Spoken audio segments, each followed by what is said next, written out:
नमस्कार, जय हिंद, वंदे मातरम। साथियों, स्वागत है आप सभी का फिर से हमारे YouTube channel Sandeep knowledge point में। साथियों, आज की इस वीडियो में आपके लिए लेकर आया हूँ 30 मोस्ट इम्पोर्टेंट जीके क्वेश्चन जो आप अगर किसी भी सरकारी एग्जाम की तैयारी करते हैं तो उनके लिए बहुत ही महत्वपूर्ण होने वाली है।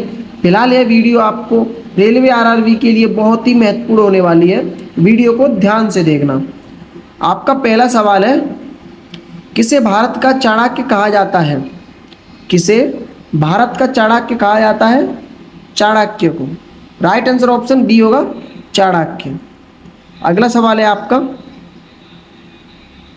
सवाल नंबर 2 है, इंडिया विंस फ्रीडम पुस्तक किसने लिखी थी? इंडिया विंस फ्रीडम पुस्तक किसने लिखी थी? मौलाना अब्दुल कलाम आज़ाद ने। राइट आंसर ऑप्शन बी होगा, मौलाना अब्दुल कलाम आज़ाद ने।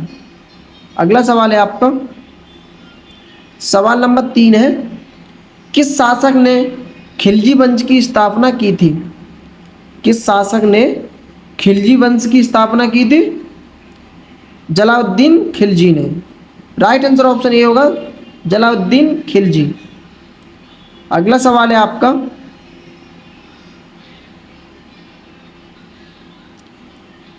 किसे लाल बाल पाल तिगड़ी कहा जाता है?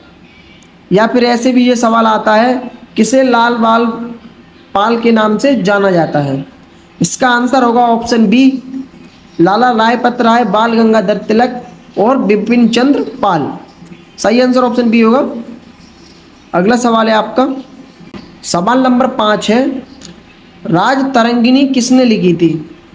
जो राज तरंगिणी थी वह किसने लिखी थी? कल्हड़ ने।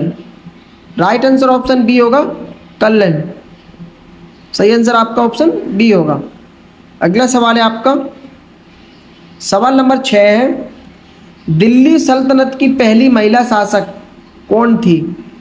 दिल्ली सल्तनत की पहली महिला शासक कौन थी? Razia Sultan. Right answer option B होगा, रजिया सुल्तान। अगला सवाल है आपका, सवाल नंबर 7 है, किस क्रांतिकारी को आज़ाद कहा जाता था? किस क्रांतिकारी को आज़ाद कहा जाता था? चंद्रशेखर आज़ाद को। राइट आंसर ऑप्शन बी होगा, चंद्रशेखर आज़ाद। अगला सवाल है आपका, सवाल नंबर 8 है, महाभारत का अनुवाद फारसी भाषा में किसने करवाया? महाभारत का अनुवाद फारसी भाषा में किसने करवाया था? अबुल फजल ने। राइट आंसर ऑप्शन डी होगा, अबुल फजल। अगला सवाल है आपका, सवाल नंबर 9 है, अमृत बाजार पत्रिका किस भाषा का समाचार पत्र था?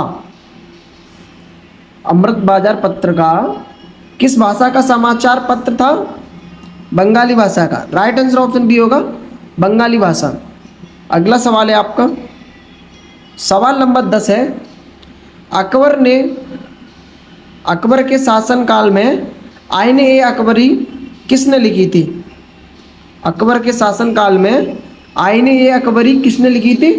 अबुल फजल ने। राइट आंसर ऑप्शन ये होगा, अबुल फजल। अगला सवाल है आपका, सवाल नंबर 11 है, भारत में सती प्रथा को किस गवर्नर जनरल ने समाप्त किया? भारत की सती प्रथा को किस गवर्नर जनरल ने समाप्त किया?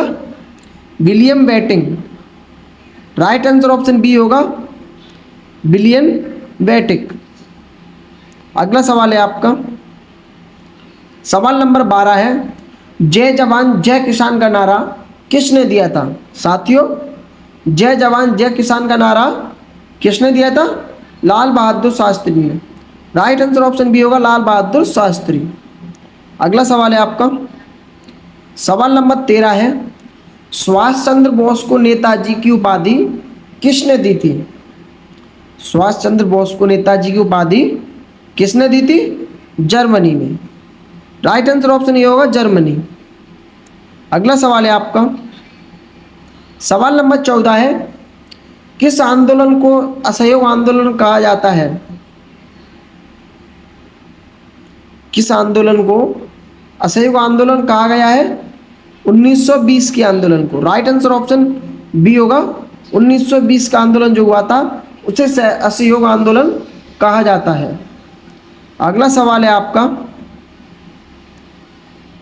सवाल नंबर 15 है, फतेहपुर सीकरी का निर्माण किसने करवाया था? फतेहपुर सीकरी का निर्माण किसने कराया था? अकबर ने। राइट आंसर ऑप्शन ये होगा अकबर। अगला सवाल है आपका, सवाल नंबर 16 है, हरिजन सेवक संघ की स्थापना किसने की थी? हरिजन सेवक संघ की स्थापना किसने की थी? गांधी जी ने। राइट आंसर ऑप्शन ये होगा गांधी जी। अगला सवाल है आपका, सवाल नंबर 17 है, भारत की पहली महिला शासक कौन थी? जो भारत की पहली महिला शासक थी वह कौन थी? Razia Sultan. Right answer option A होगा Razia Sultan.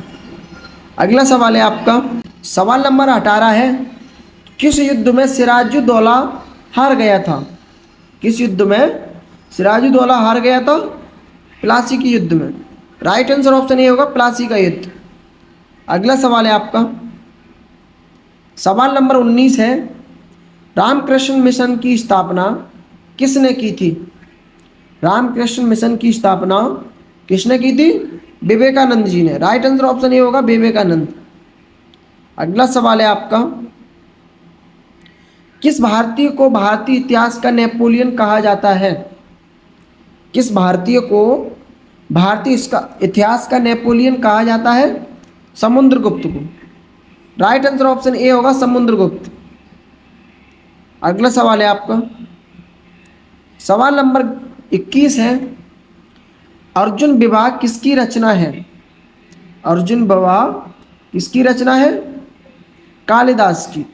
Right answer option A होगा कालिदास। अगला सवाल है आपका, भारत का पहला उपग्रह आर्यभट्ट कब प्रक्षेपित किया गया था? भारत का पहला उपग्रह आर्यभट्ट कब प्रक्षेपित किया गया था? 1975 में। राइट आंसर ऑप्शन बी होगा 1975। अगला सवाल है आपका, सवाल नंबर 23 है, किसे भारत का लौह पुरुष कहा जाता है? किसे भारत का लौह पुरुष कहा जाता है? सरदार पटेल को। राइट आंसर ऑप्शन ये होगा सरदार वल्लभ भाई पटेल। अगला सवाल है आपका, सवाल नंबर 24 है, सुभाष चंद्र बोस ने आईएनए का गठन कहाँ किया था? सुभाष चंद्र बोस ने आईएनए का गठन कहाँ किया था? जापान में। राइट आंसर ऑप्शन बी होगा जापान। अगला सवाल है आपका, सवाल नंबर 25 है, गदर पार्टी की स्थापना कहाँ हुई थी? जो गदर पार्टी है उसकी स्थापना कहाँ हुई थी? अमेरिका में। राइट आंसर ऑप्शन बी होगा अमेरिका।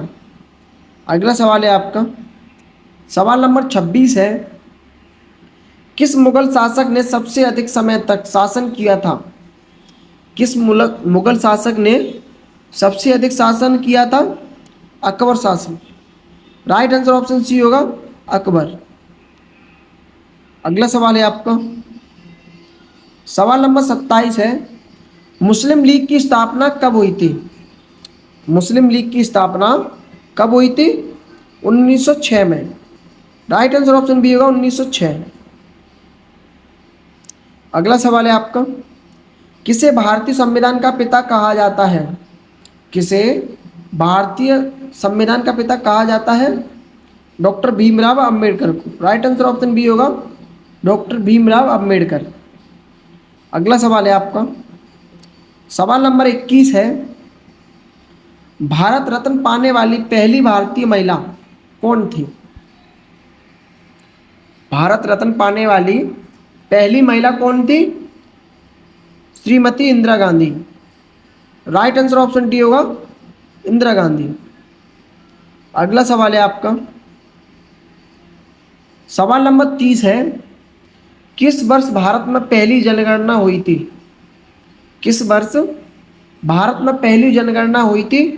इसका आंसर होगा option A 1871। Right answer option A होगा 1871। साथियों, आपने इनमें से कितने सवालों का जवाब सही दिया है कमेंट बॉक्स में ज़रूर बताएं। वीडियो आपको कैसी लगी लाइक करें, शेयर करें और सब्सक्राइब करें हमारे YouTube channel Sandeep knowledge point को। मिलते हैं अगली वीडियो में। जय हिंद, वंदे मातरम।